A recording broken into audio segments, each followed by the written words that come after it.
કરી એટલે અમને આગળ પાંખો આપી જ ગયા સરકાર. એટલે કે કઈ જેટલો અવાજ માત્ર એટલો ઓછો છે.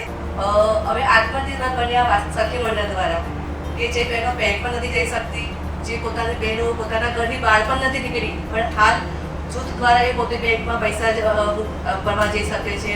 પોતાની રીતે ડિજિટલ મીડિયા પણ આવી ગયો છે, ડિજિટલ સ્કેનર આવી ગયા છે. એના દ્વારા અમે લોકો હસ્તકલા દ્વારા અલગ અલગ ટ્રેનિંગો બી દીધી છે અને હાલ અમે લોકો સરસ એવું જૂથ કરીએ છીએ અને એમાં સારું એવું કાર્ય બી કરી શકીએ છીએ.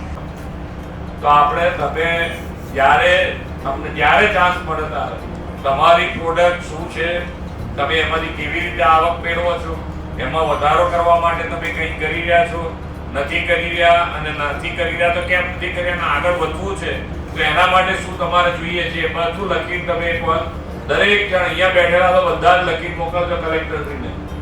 અમારું આશાપુરી સખી મંડળ બનાવ્યા પછી સર અમે પ્રાકૃતિક ખેતીની તાલીમ લીધી. અમને ડ્રોન, ઇલેક્ટ્રિક ગાડી, જનરેટર, આખી કીટ અંદાજિત 17 લાખની ઘરે મળી.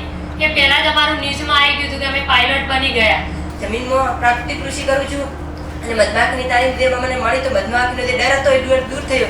એની જગ્યાએ મેં મધમાખીથી વાર્ષિક 3 થી 4 લાખ આવક મેળવી છે. એટલે તમને કોઈ પણ તકલીફ પડતી હોય તમારે લખી રાખવાનું કે ભાઈ આવી તકલીફો પડે છે, સરકાર તરફથી આ યોજના લેવા જઈએ, અમને આટલી તકલીફ પડે છે તો એને દૂર કરવાનો અમારો પ્રયત્ન જ હોય. બરોબર? એટલે હવે તમારી પાસેની મેળવી લઈશું અને એમાં તમને મદદરૂપ થવાનો પ્રયત્ન કરીશું.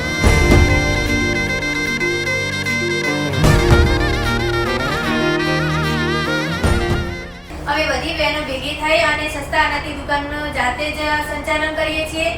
મારા 5 મંડળ છે, તેમાં મને રિવોલ્વિંગ ફંડ, CIF ફંડ મળે છે. તેમાંથી હું પશુપાલનનો ધંધો કરું છું, તેમાંથી મને સારી એવી આવક મળે છે અને મંથલી હું 15,000 જેવું કમાઉં.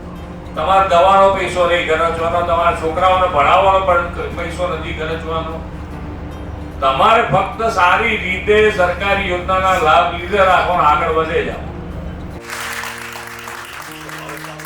બસ સરનું અને ગુજરાત સરકારનું અને ભારત સરકાર ખૂબ ખૂબ આભાર સર, અમને આટલી ઉડાન આપવા માટે અને પાંખો આપવા માટે.